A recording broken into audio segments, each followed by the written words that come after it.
Hey, I'm Tommy. This is the part two, if you will, of the affordable camera options for airshow photography.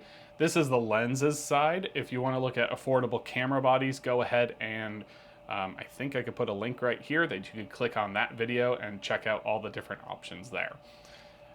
This time it's just going to be focusing on affordable lenses and more particularly Canon style lenses. So if you shoot Nikon or Sony, you could find similarities in this video, but it's mostly catered specifically brand name wise to Canon lenses.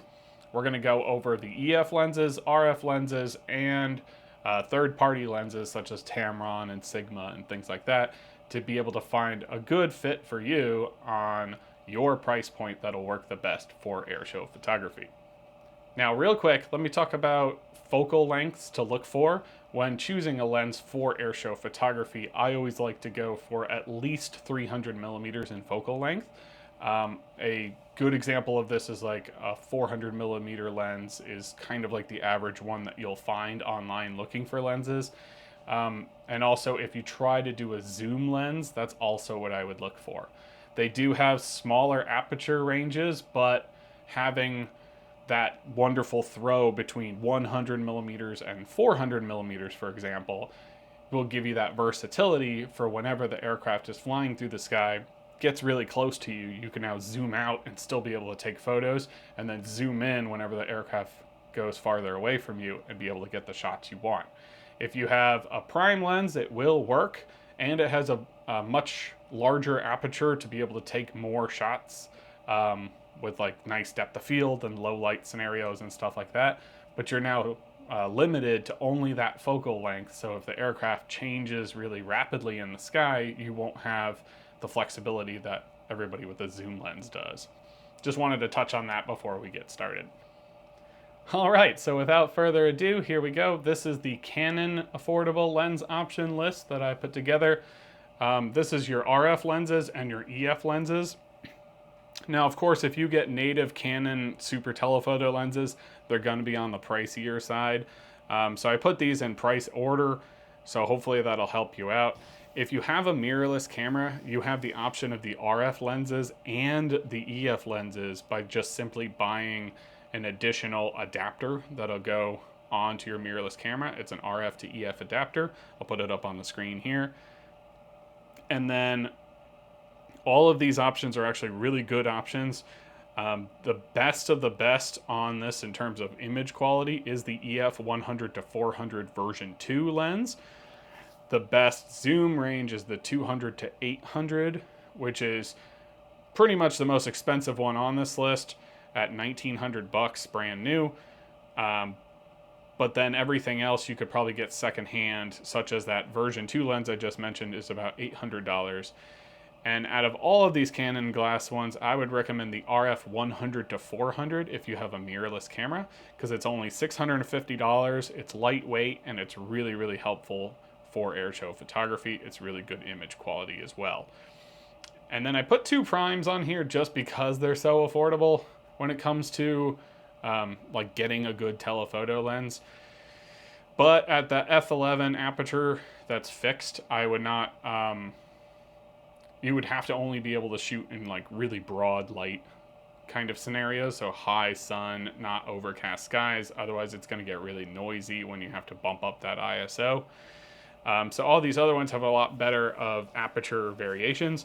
And that version 2 lens on the EF 100 to 400 side has only 5.6 for a maximum aperture, which is really good actually for just like an overcast day when you're doing airshow photography.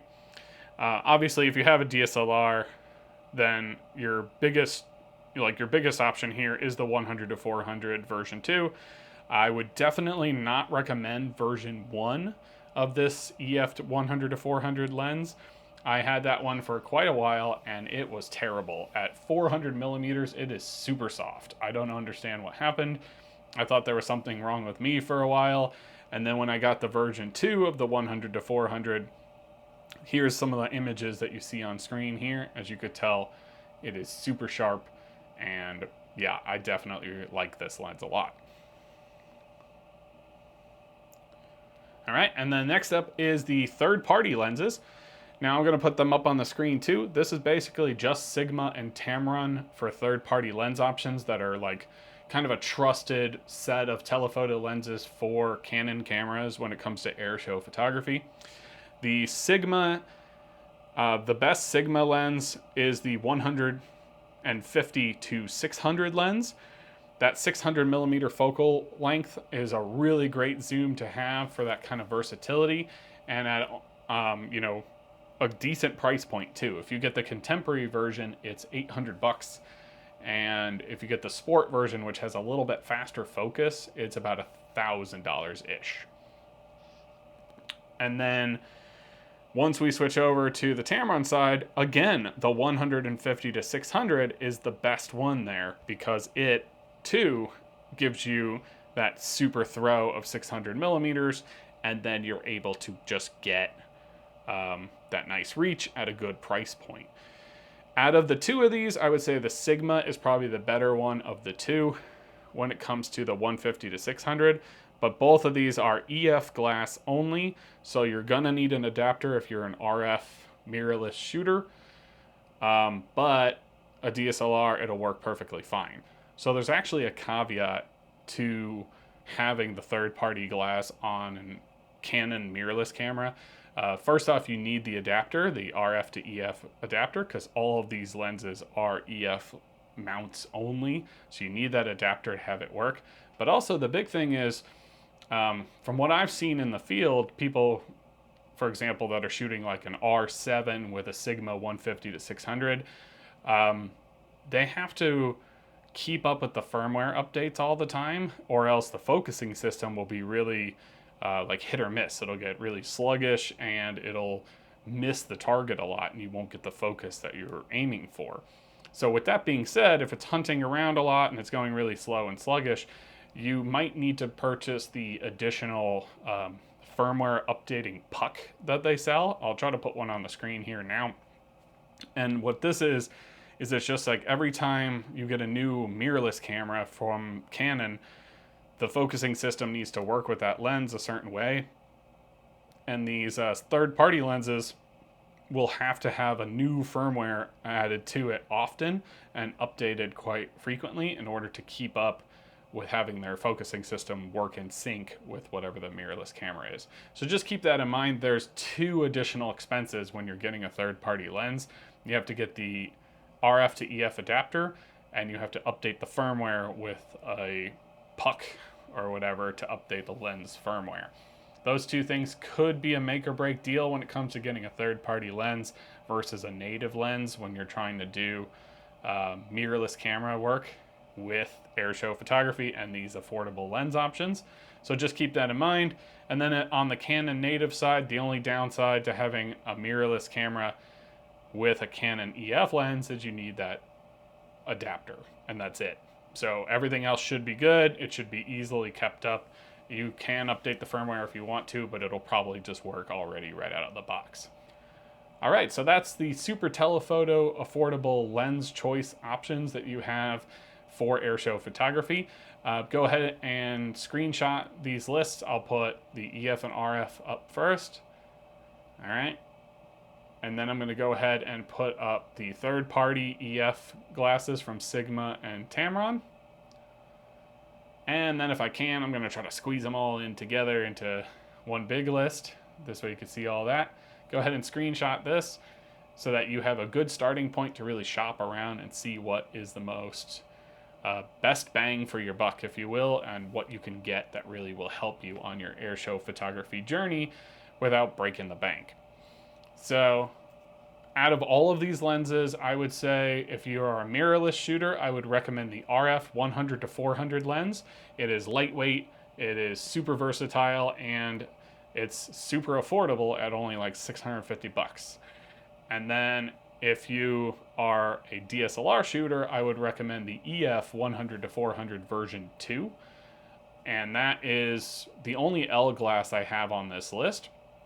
That's one of those things where L glass is just a little bit better image quality and weather sealing, so it's really the most robust one. It'll last you a really long time. And then on third-party side, if I had to recommend a lens to use, I would say the Sigma 150 to 600, either the contemporary or the sport, your choice.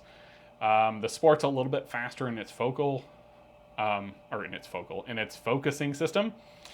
So I would recommend the sport a little bit more if you really want to pay that little bit of extra money. But I've seen a lot of air show photographers in the field using the 150 to 600 from Sigma and are very happy with it. Just you got to keep in mind that if you have a mirrorless camera, you're going to want to keep up that firmware updates so that the focusing system works in sync with your camera. And if you have a DSLR, it's not a big deal. You don't have to worry about much. You just put it on and be happy. So, but yeah, that's my whole lens choice recommendation. If you found this information helpful, please leave a like. That really helps the algorithm so that this video pops up more in people's feed. And if you want to see more videos similar to this, or you just want to see other kind of things of airshow photography, go ahead and hit that subscribe button so you can see all the videos as I post them, on a regular cycle here. Also, go ahead and follow my airshow Instagram. It's right here at @danger. And yeah, that's it. I hope this was helpful. I hope this was good. And get out there, find a great lens that you can afford and you're happy with, and get some good airshow photography shots. Good luck, and see you later.